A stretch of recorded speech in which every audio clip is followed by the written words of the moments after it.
Rade, Rade, ¿cómo les va la vida? Una vez más por aquí y hemos vuelto a tener una conexión mística con otro personaje de este mundo material que está completamente convencido de que no es por acá.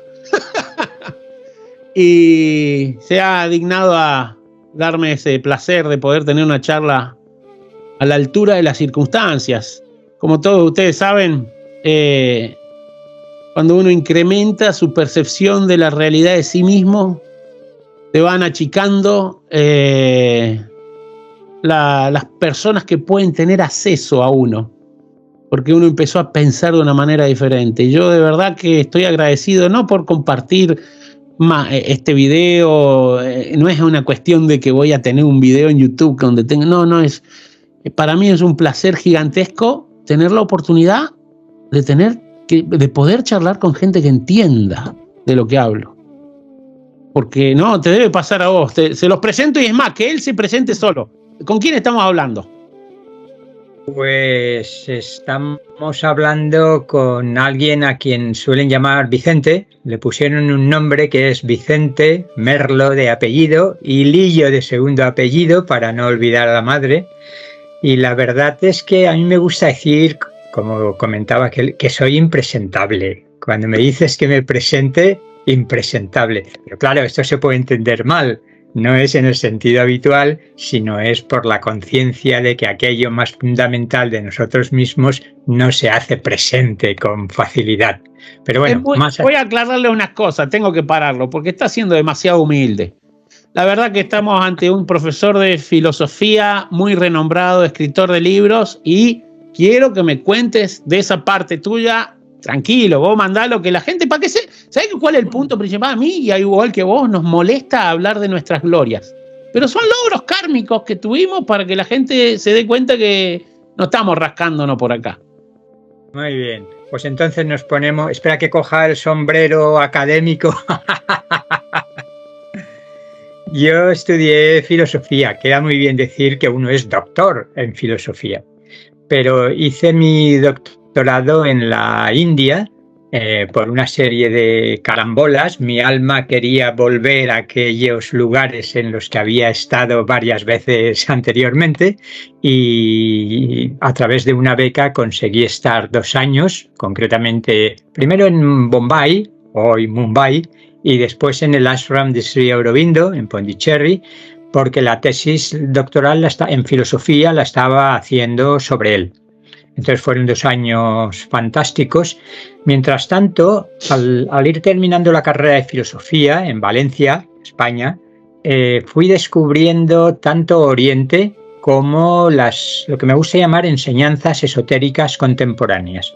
Léase la teosofía de Blavatsky, la antroposofía de Rudolf Steiner, la escuela arcana de Alice Bailey y un número indefinido de personajes que creo que han aportado revelaciones muy importantes para nuestro tiempo. ¿Sabes qué?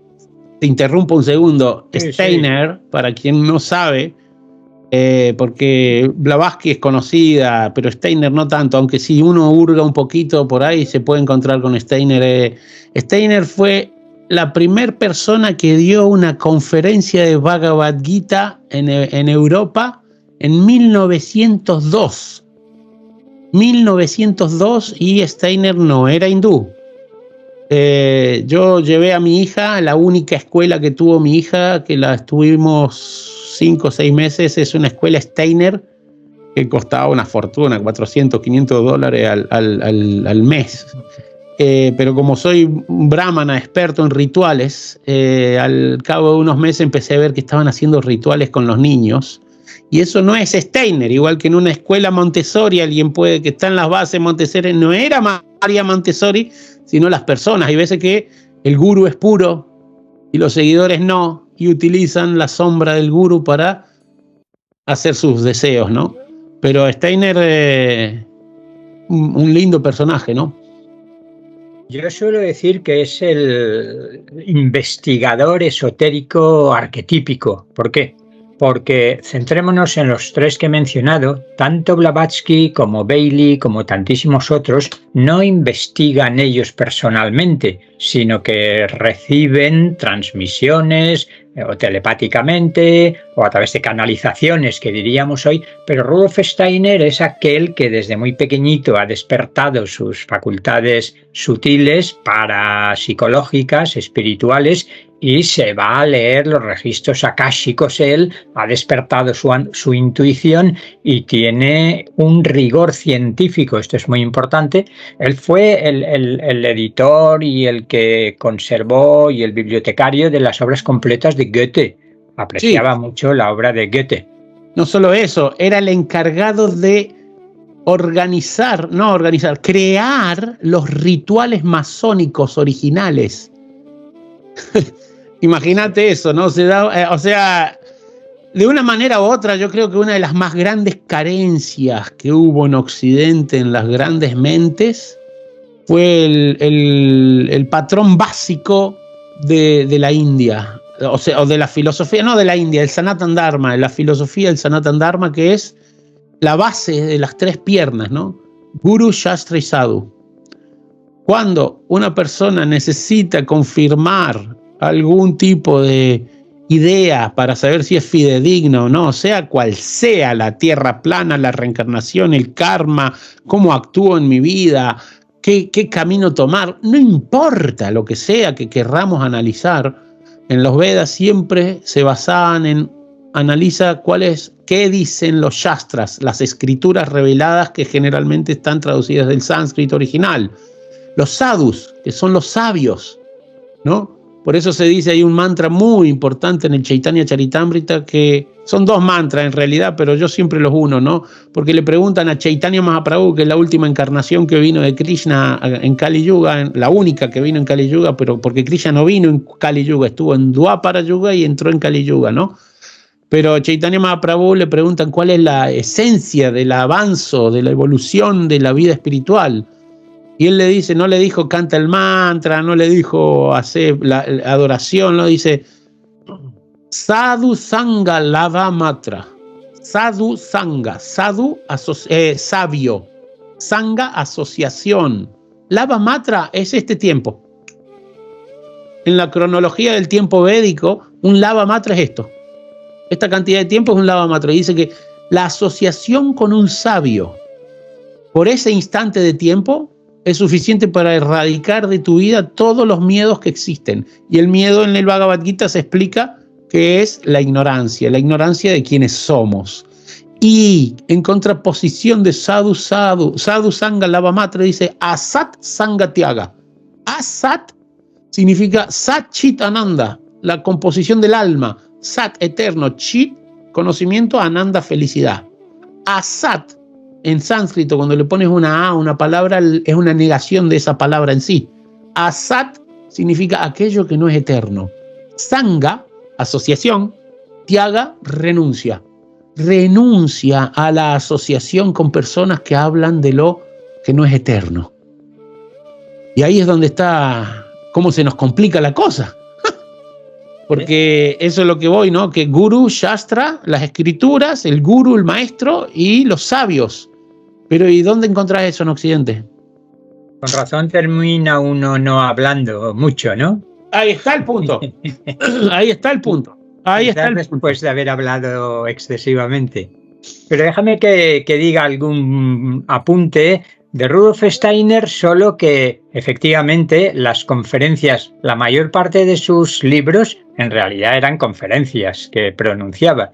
Y todavía en España por lo menos se puede conseguir el texto que dices, sus conferencias sobre la Bhagavad Gita, como los fundamentos ocultos de la Bhagavad Gita. La verdad es que dice menos de la Bhagavad Gita de lo que uno espera. Como tiene tantas cosas que contar, Steiner empezaba desplegando sus conocimientos y sus visiones, pero tiene observaciones muy importantes. Y respecto a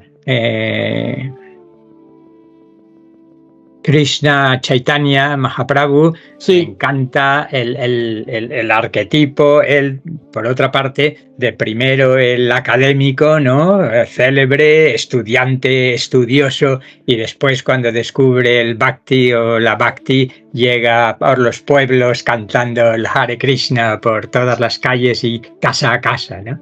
¿Qué has leído de él? suyo directamente no he leído nada. No, es que él nunca escribió nada. Él escribió una canción que es el Shishastaka, que después te lo voy a mandar. Y es lo único que escribió, pero sobre él hay mucho escrito. Vos en breve vas a conseguir, te lo puedo conseguir online, pero si te gusta el papel, como veo que a vos también te gustan los libros de papel, ahí podés conseguir, y yo te voy a mandar uno que se llama, y se los aconsejo a cualquiera que quiera ir a profundo, son los enseñamientos del señor Chaitanya. Los enseñamientos del señor Chaitanya es una charla que él tiene con un gran sabio, a donde hay como un ping-pong de preguntas y respuestas, a donde él le va preguntando al sabio, ¿y qué es el proceso más importante? Y el sabio le dice esto, ¿y qué hay más allá? ¿Y qué hay más allá? Y siempre lo va llevando y más allá, hasta llevarlo hasta la esencia más dulce de la relación entre Radha y Krishna, que es el Madhurya Rasa. Porque Chaitanya Mahaprabhu en realidad, en un momento dado también él le pregunta, pero ¿por qué viniste al final, no? Porque el venir a Kali Yuga a traer el proceso del mantra Hare Krishna, porque el yoga, la adoración, el tantra, todo la cultura védica, el Varnashram Dharma, toda la cultura védica en sí, no es para Kali Yuga. Lo único que es para Kali Yuga es el Mahamantra. Todo el resto es un sostén para que el Mahamantra no se transforme en un estado de locura, porque imagínate que no tenés dónde desenvolver lo que empieza a sucederte.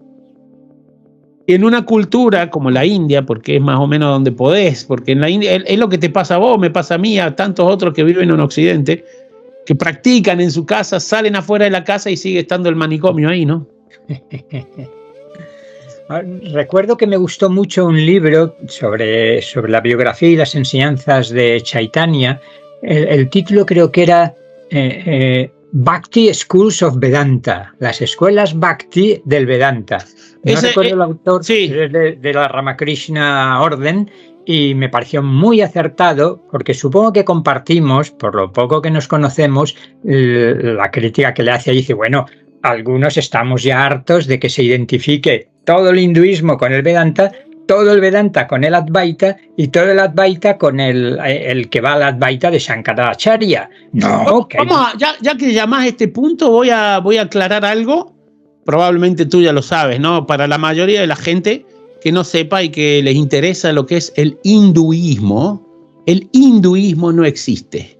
Nunca existió y seguirá existiendo por el marketing que se le da, nada más. Pero es un marketing tan extenso como la humanidad, porque alguien te vas hoy en día, vos vas a comprar un pasaje de avión y ¿a dónde vas? A India. Entonces hinduismo. India nunca se llamó India, se llamaba Bharatavarsha. Los pakistaníes tienen un río que se llama Sindhu y ellos consideraban que todo lo que estaba de ese río para allá era Hindu, porque ellos no podían pronunciar Sindhu por la forma de que hablan el urdu. Entonces, de una manera u otra, después de ese río, todo era hinduista. Si era vegetariano, si habían elefantes, la jirafa, cualquier cosa que hubiese de ese río para allá, era hindú. Entonces, todo empezó a entrar en la misma bolsa.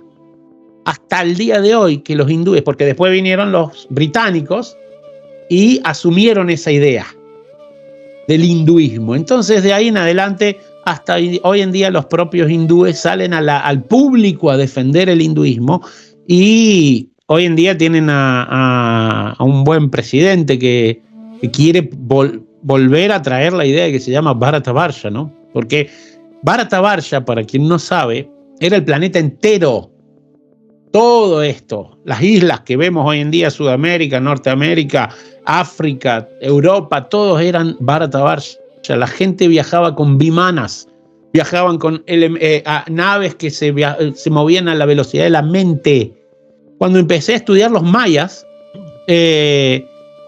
descubrí como miles de estatuillas de Ganesh, Shiva, Durga, Parvati, todo de la cultura de los Vedas, encontradas en cavernas en México por todos lados, y ninguna de ellas era arte precolombino, o sea, arte local. Era arte de la India. Entonces ahí es una de las tantas que pasó, ¿no es cierto? ¿Por qué? Porque todo, y claro, es lo mismo que pasa cuando vos ves todo lo que es la Mesopotamia, desde la India hasta Europa. Cuando Kurukshetra sucede, la guerra de Kurukshetra es donde se habla el Bhagavad Gita. Después de esa guerra, muchas tribus se dividen. Yo no conozco nada que haya en castellano sobre este tema, en inglés hay un poco. Y muchas tribus van caminando y todo lo que es la Mesopotamia y las grandísimas civilizaciones, incluso el Imperio Romano de hoy en día, porque el Imperio Romano es hoy, nunca se fue el Imperio Romano. Y todo eso hoy en día viene de los primarios que salieron de la India después de la guerra de Kurukshetra y fueron montando, o sea que conocían lo que eran los brahmanas, los rituales, los Vedas, la medicina, pero se fue adaptando, ¿no?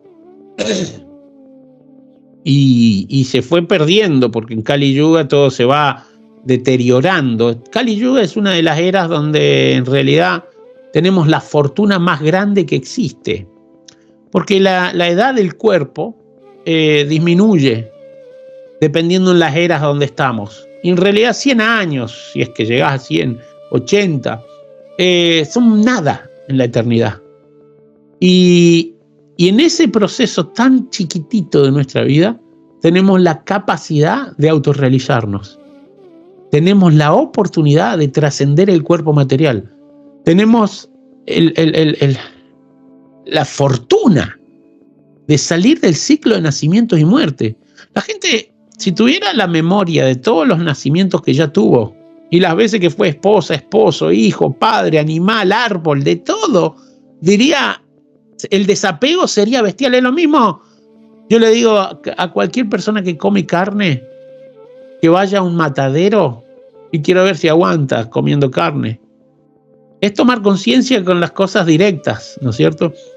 Y yo creo que por ahí van los tiros, porque lo que le falta a la realidad humana es realizaciones, vivencias de la espiritualidad. No nos han... adoctrinado a ser autómatas del concepto, de todos los conceptos. Autómata del trabajo, autómata del pensamiento, autómata de la espiritualidad, autómatas de la psicología. ¿No? Hoy en día vos lo debés ver muy a menudo, que respetan más a alguien que tenga un título que a alguien que no lo tenga. Vos con todo tu título te vas a India y te le tirás al piso a una persona que está mendigando en la calle porque sabes que es completamente innecesario que te pongas a hablar ante tal persona, ¿no? Y no te lo digo ofendiéndote ni nada, porque vos sé que lo sabés, ¿entendés? Pero en Occidente esa misma persona la ves acá y dicen, un pobre. ¿No? ¿Acaso no has visto sabios sentados en la calle que dijiste, ¿no? Contá un poco de tu experiencia en India. Bueno, hay dos partes muy distintas. Una fue antes de llegar al ashram, y los viajes, cuando salía del ashram de Pondicherry, era la época de Osho, del famoso Osho Bhagwan Sri Rajneesh, que fui a verlo. Era la época de Sai Baba en Puttaparthi, que también fui en varias ocasiones.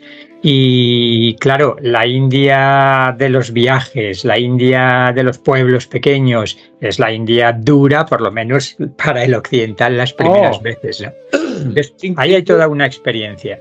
Y la otra experiencia es la experiencia del ashram, porque yo en principio iba con una beca para realizar la tesis, pero llegó un momento en que la atmósfera que hay allí en el ashram es tan extraordinaria que de mi corazón salía a decir, Señor, no hagas de mí un intelectual, ¿no? Un mero intelectual aquí leyendo las obras de Sri Aurobindo. Y ya sabes, después de ahí pasé a decir, Señor, no hagas de mí solo un intelectual. Y al final, ya te lo comenté, Señor, haz de mí lo que quieras. Pero bueno, que la vida del ashram es muy distinta de la vida de las calles de Bombay, de Madrás y de Delhi, ¿no? Y también hay diferentes templos. Claro, Porque claro. Aurobindo, igual que Osho, igual que Sai Baba, igual que Amma, igual que los Hare Krishnas, te vas a dar cuenta que hay mucho occidental. Entonces es un Sanatan Dharma muy diluido, preparado para que los occidentales no salgan corriendo porque les da miedo. Vos sabés que yo lo digo a veces y me pongo a pensar, es como que qué malo, ¿no? Pero muchas veces me gustaba simplemente sentarme en las calles de Delhi, de Calcuta, a ver cómo hace un occidental para cruzar la calle nomás. Ya no te digo para conducir en bici o en moto, como supongo que los dos hemos hecho, ¿no? Sino en coche. Pero yo, más, alquilar una moto es lo primero que hago, es como me paso los días, algo falta, me falta la moto, porque es una experiencia fuera de lo normal. Yo el primer viaje en moto lo hice de Pondicherry a Arunachala, a Tiruvannamalai. Y bueno, al principio es terrible porque no estás acostumbrado a conducir por la izquierda, a los sonidos permanentes, a los mosquitos que te vas tragando, ¿no? Los mosquitos, Dios santo, era impresionante. O cuando estás, y eso con suerte porque vas con velocidad, pero cuando estás parado, esa nube que tenés, porque todo lo que nosotros los occidentales comemos, de una manera u otra tienes azúcar, mismo si es salado. Entonces, el azúcar, ellos comen mucho neem. El neem es un árbol que amarga la sangre y ayuda mucho con los mosquitos, porque el mosquito huele que no tienen sangre dulce, y a nosotros huelen que tenemos azúcar nada más, no tenemos sangre, tenemos azúcar. Y nos Entonces, devoran. Es un asesinato.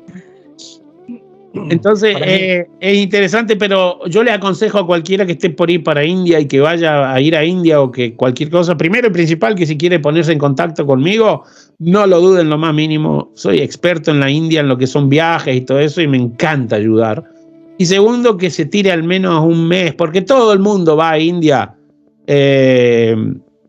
con unos meses de anticipación para irse, a menos que sea alguien que es bendecido, así como nuestro amigo Tashi, al que le dije, le voy a hacer una entrevista con Osei, y me empezó a tirar nombres. Yo le decía, no, así que cuando vea esto, Tashi, es para vos. Pero los que van, que se tiren un mes de no comer nada con azúcar, si quieren prevenirse, y que lleven algún tipo de cosas de Occidente para los mosquitos, ¿no? Hombre, yo me acuerdo que uno de mis principales problemas nocturnos era elegir entre el calor de la mosquitera para que no te piquen los mosquitos o arrancar o los mosquitos. O los mosquitos. Era una de dos. Qué bueno, che. ¿Sabe que al pasar los años me he dado cuenta que hay un código? Viste, como todo, ¿no? Una persona que consume drogas tiene el mismo código que otro que consume drogas. El policía tiene un código similar al que es policía. El bombero con el bombero, el abogado con el abogado. Pero el que fue a India y ve a otro que fue a India, hoy mismo, imagínate, el último viaje a India nos trajimos una licuadora. A ver, cualquier persona se trae vestidos de seda, curtas, qué sé yo, incienso, ¿no? Una licuadora nos trajimos, porque era una licuadora especial para hacer, tenía potes así de metal específicos para hacer chutney. Pero era una licuadora Bosch, era muy buena, ¿no? Y cuando llegamos acá, pasó que no nos interesó hacer más el chutney y teníamos la necesidad de otro tipo de licuadora. La cuestión de que terminamos la pusimos en venta y compramos otra, ¿no? Porque estaba bastante carita. Entonces la pongo en venta y hoy la vendí a un terapeuta que es coaching, que esto, que el otro. Y era divertido porque con todos sus títulos, en sus ojos, solo veía miedo yo. Miedo a la hora de charlar conmigo, miedo y dudas sobre si yo lo estaba engañando. Me miraba y me analizaba y me juzgaba, y yo decía, pero yo veía cada molécula que me movía en sus ojos o sea, estaba desnudo ante mí.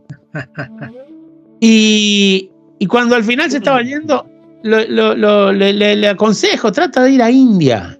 Y el típico mantra que tú debes haber escuchado, no hace falta ir a India para... Y sí, está bien, le digo. Gracias, nos vemos, le digo, porque no me voy a poner a explicarlo más, pero sí hace falta ir a India. Cuando vas te das cuenta de que el tema de la cantidad de gente que conozco que me dijo eso y después volvió y me dijo, wow, es que no se puede decir otra cosa, hermano. Uno vuelve de India, yo le explico siempre a la gente, cuando aterriza acá es el problema. La vuelta es dura, es dura. ¡Oh! Madre mía, darte cuenta de que no hay una rickshaw, de que no tenés un templo, para quien no sabe. Yo, he estado en tantos templos en donde, por ejemplo, en Jaipur me viene uno a la cabeza.